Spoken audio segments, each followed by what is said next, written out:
Welcome to our panel members for our 3:30 to 4:30 panel.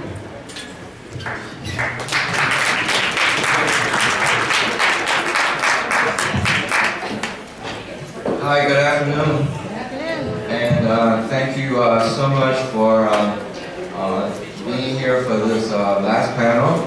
And I just have to start with a story about a renowned researcher who was invited to speak at a conference.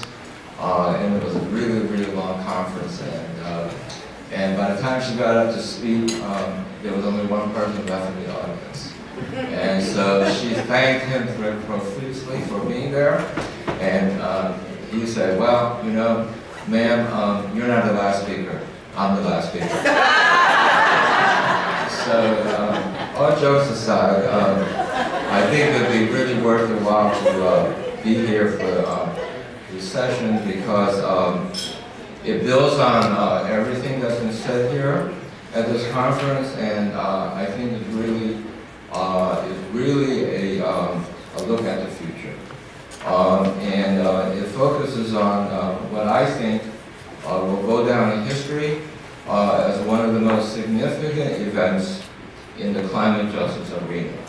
And in September 2012, Governor Jerry Brown of California signed into law Senate Bill 535, which mandates that 25% of the state's greenhouse gas reduction fund proceeds should benefit disadvantaged communities. And to identify such communities, the state would use Cal EnviroScreen, which is a cumulative impacts screening tool, and California's analog of EPA's soon-to-be-released EJ-Screen. And the fact that this amounts to $272 million for FY 2014-2015 is a statement in and of itself.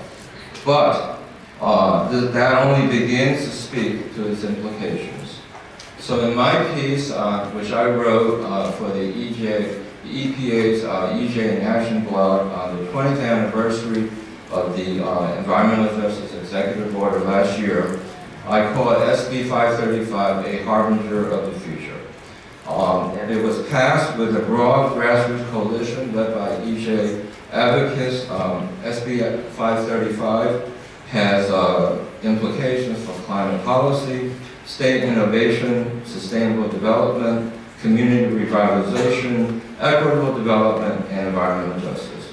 So, for example, it is an example of how to foster co-benefits from greenhouse gas reductions for environmentally and economically distressed communities. It's the first time ever that environmental factors and demographic factors play a significant role in determining what constitutes disadvantaged communities. It offers insights into how states may address equity in their greenhouse gas reduction efforts. It offers insights for the potential uses of EJ-Screen. Its lessons are reflected in the recommendations of the Presidential State, Local, and Tribal Leaders Task Force on Climate Preparedness and Adaptation. And offers insights into how to address the issue of cumulative impacts. And lastly, but not least, it offers lessons on the importance of an empowered community voice for transformative environmental decision-making. So today, we have the rare opportunity to hear from a group of leaders key to the conceptualization, the passage, and now the implementation of SB 535. And I will introduce them in the order that they will speak. First, Mary Rose Tarek is the State Organizing Director for the Asian Pacific Environmental Network. She's an EJ leader who helped lead the grassroots coalition that secured SB 535's passage. And she will talk about what is SB 535 and why it's important to overburden communities. Shankar Prasad is a former Undersecretary for Environmental Justice and Science at Cal EPA, a fellow with the Clean Air Coalition, a former member of the National Environmental Justice Advisory Council, and Shankar is the person who conceived of the idea of SB 535 and is known in California as the father of SB 535. Arsenio Mataka is the current Undersecretary for Environmental Justice and Tribal Affairs at Cal EPA, and he is leading the Cal EPA's efforts in the implementation of SB 535, particularly the use of Cal EnviroScreen. And Colleen Callahan is the Deputy Director of UCLA's Luskin Center for Innovation, and she organized a statewide stakeholder process to develop recommendations for criteria on use of SB 535 funds. She will talk about where's the money going, how it was decided that where it's going, and what are some specific examples of benefits. So you have the rare opportunity to hear firsthand the backstory of this harbinger of the future. It's not, what you're going to hear is not just what SB 535 is, but how it came to be. So thank you, and I'll start with you, Mary Grace.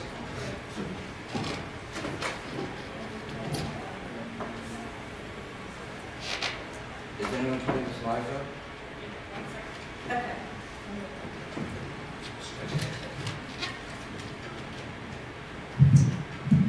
Hi, I'm Mary Rose Taruk from Oakland, California, by way of the Philippines. I was trained by the Southwest Network for Environmental and Economic Justice over 20 years ago when I was a youth, and we don't sleep in the environmental justice movement and want to make sure you're not sleeping through this panel. And so we're going to start out with a chant. Can you please stand up? I hope you know this chant. I say, up with the people, yeah, yeah. Up with environmental justice, yeah, yeah. Up with solutions, yeah, yeah. And down with pollution, boo, boo. Down with pollution, boo, boo. And down with polluters, boo, boo. And down with climate change, boo, boo. And up with the people, yeah, yeah. Up with environmental justice, yeah, yeah. And up with solutions, yeah, yeah. All right, thank you.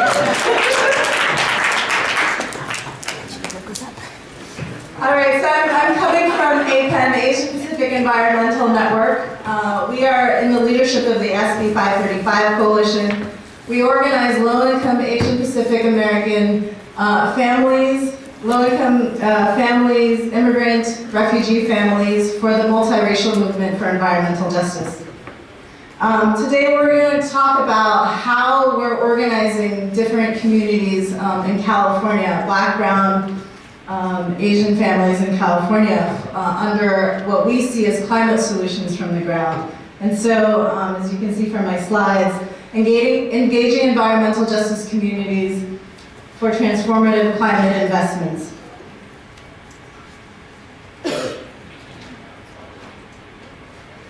All right, so we know that environmental justice communities, so the top picture is from the Richmond Chevron refinery, where a lot of our members live at the fence line of. And so for APEN, we know that our campaigns for clean air and to clean up oil refineries are very connected to what we need to do to solve climate change, particularly with air pollution.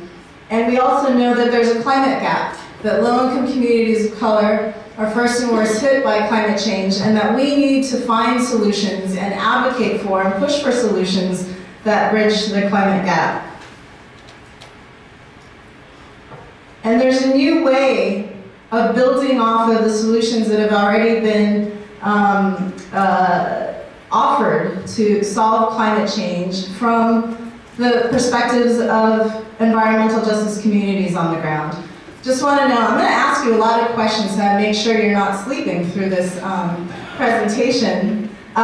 Who went to the Big People's Climate March in New York? All right, so maybe a third of the folks? Great, and who noticed that the front of the march were frontline environmental justice communities?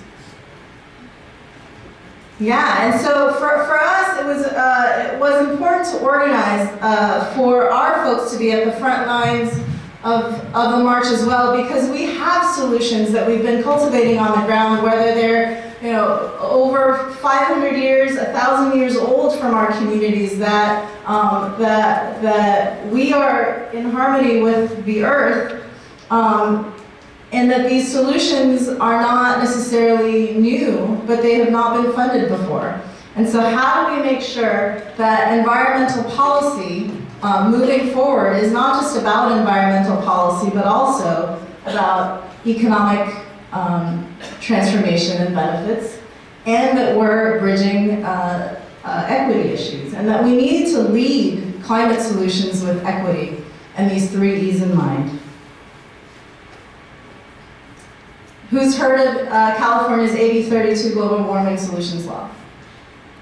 Okay, most folks. Great. So this is an example of a climate solution that has been in the book since 2006, but I think from environmental justice communities in California, we know that we haven't completely been integrated into the programming of AB 32 and these climate solutions. We're very excited about the fact that the AB 32 is going to reduce pollution from these climate polluters that are in our neighborhoods.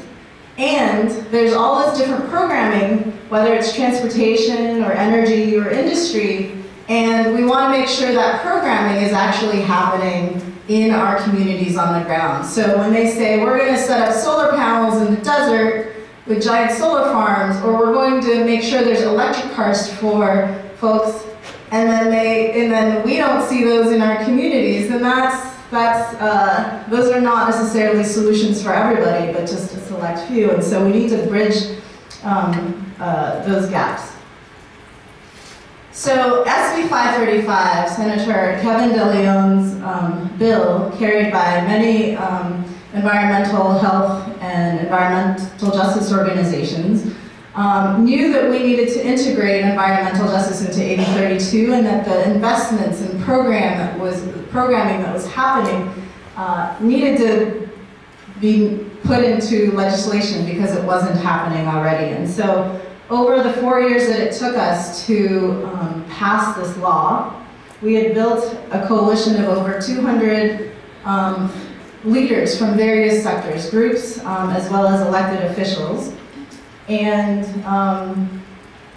because we wanted to be part of it. We had solutions, and we wanted to be a part of this coalition. And so those over 200 supporters, once we passed this law in 2012, we knew that if the agencies knew how to make sure these climate programs were benefiting low-income communities of color, that they would have been doing it by now. And so we realized that we needed to keep and grow our coalition after the law was passed in order to make sure that the implementation of this landmark investment program for climate projects would be done successfully. And so we kept our coalition together. We knew that this information had to go out because the agencies weren't doing it, and so in the last 2 years, we've hosted over 20 webinars and workshops with our coalition members, and then also expanding the coalition to the folks that are in these environmental justice communities who had not heard of the program before. We also needed to know what greenhouse gas reducing programs were already in place. And so we took a survey of folks in these communities. And so there's also this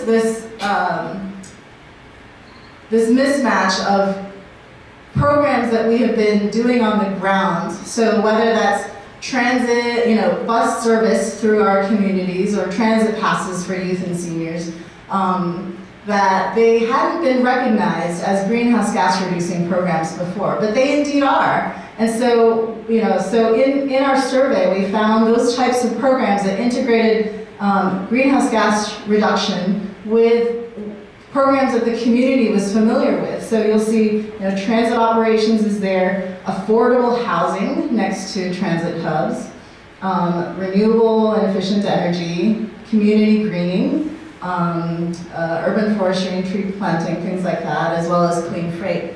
And got the state to recognize that those were indeed programs that could be funded through our climate program.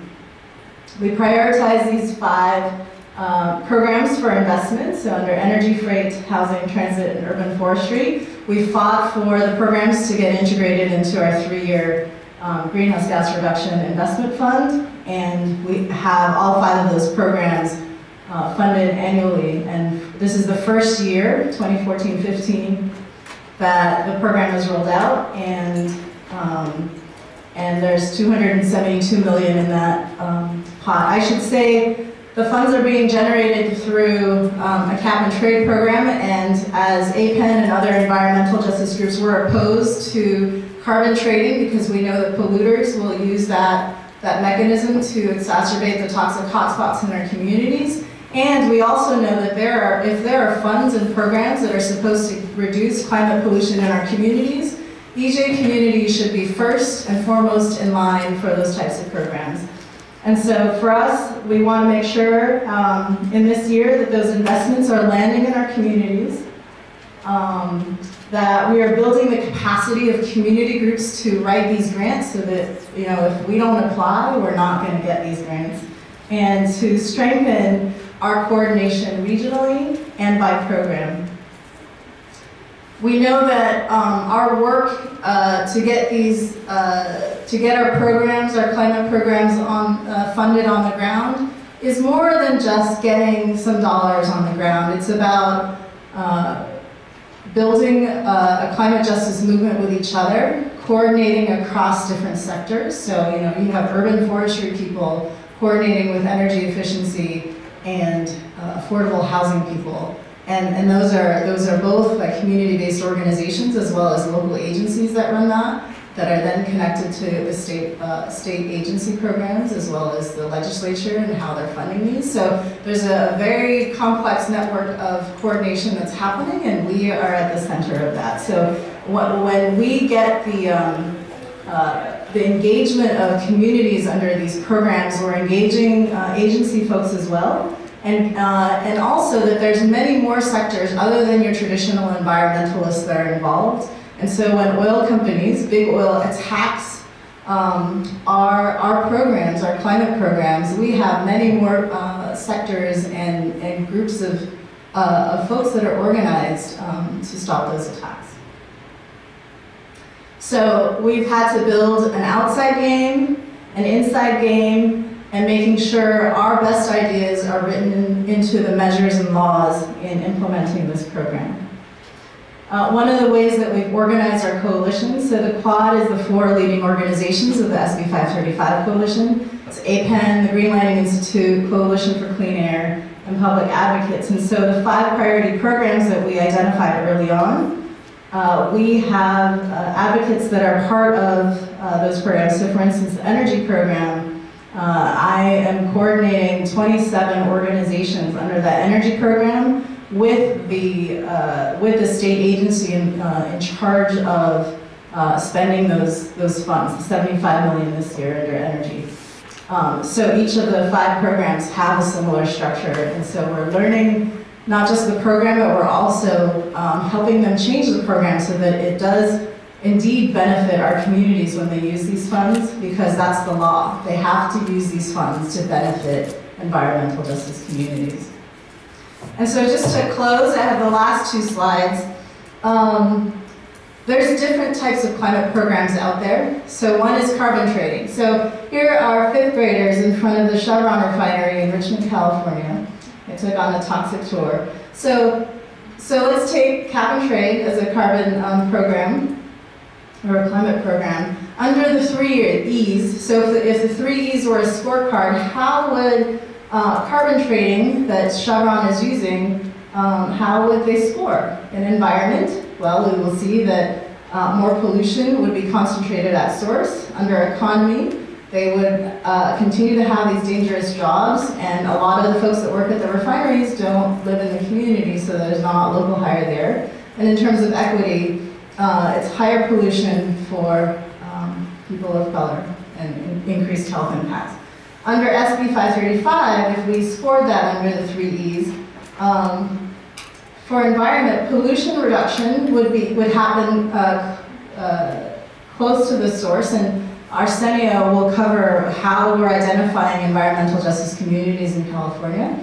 And so these funds are actually, they have to benefit and be located in those communities. Under economy, there'll be local training, higher career track jobs, local business opportunities.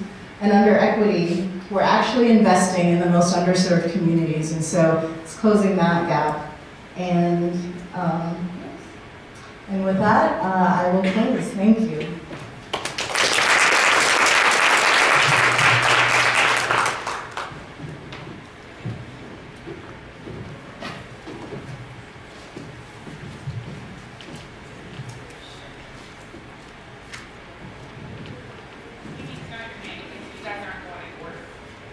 Shankar Prasad.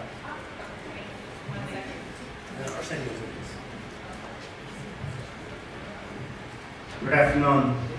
It's nice to be back after a hiatus of about 4 or 5 years to DC, and I see quite a bit of a change, and also it's a privilege to see all the new faces and also have some of the familiar old faces. Hello to Richard, Sue, Bridget, and Bernice.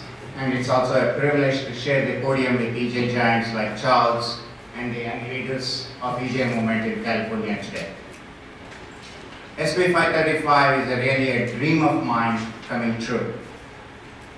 I'll highlight the key events of this 5-year journey in about 5 or 7 minutes. I'll do my best. In this journey, very frankly, I learned a lot about myself. And I also learned a lot about others, and I made a lot of good friends, and I also lost a few, unfortunately. Hats off to these individuals. You may recognize many of these names.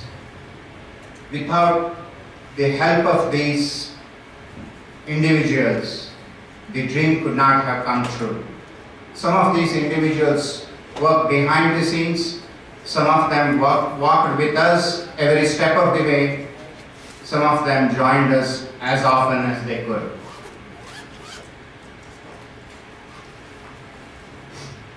You may recall, this is a long history. In 2004, some of you may remember, NEJAC produced a report on cumulative impacts, at which time my staff and I wrote a small a chapter called Pollution Burden Matrix, which was basically a hypothetical approach of how one can conceptualize to evaluate cumulative impacts.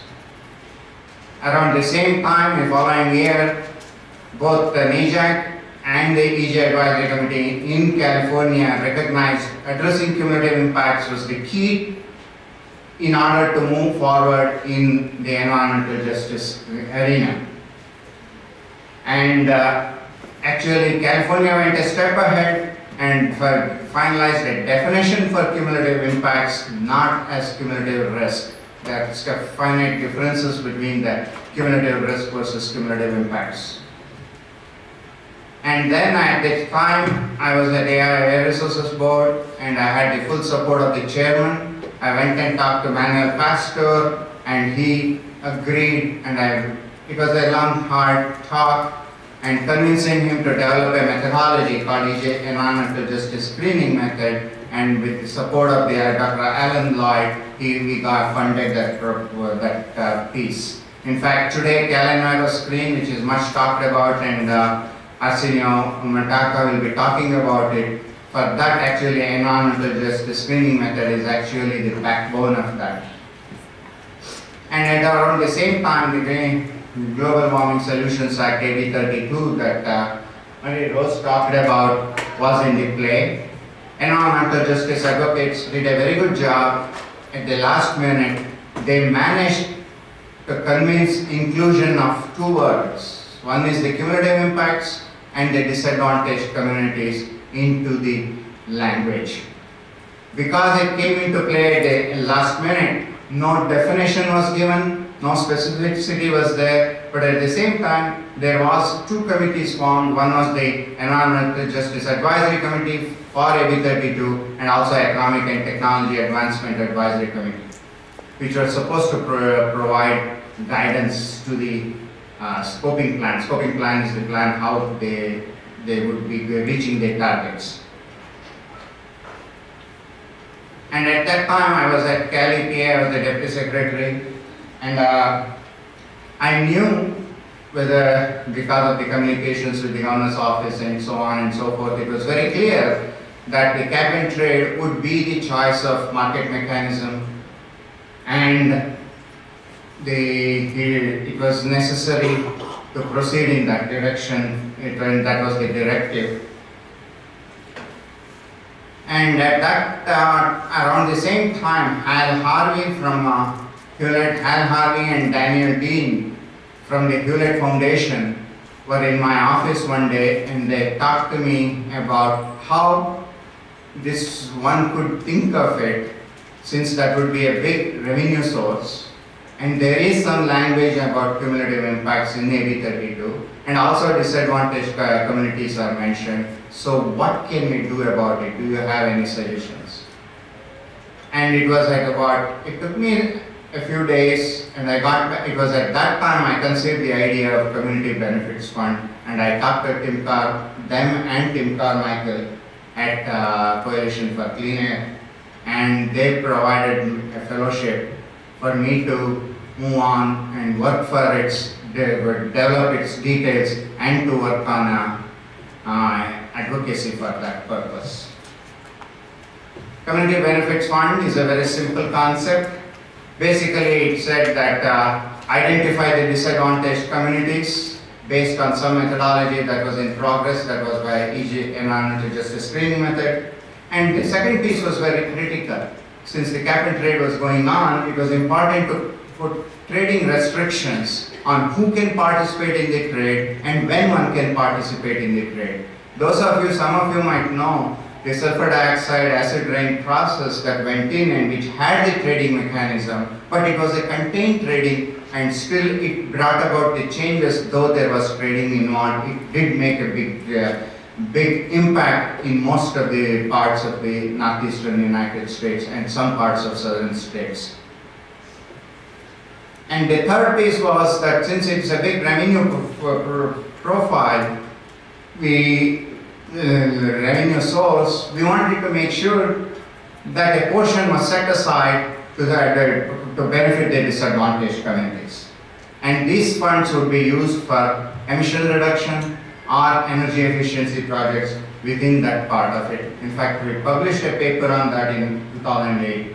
The SB 535 took a long time, so actually we could not include the trading restrictions piece of that, but we managed to succeed in getting two pieces into about the allocation of resources. That is, 25% of the funds should benefit the disadvantaged communities, whereas 10% of the funds must be spent within the communities. Those are the two elements of SB 535.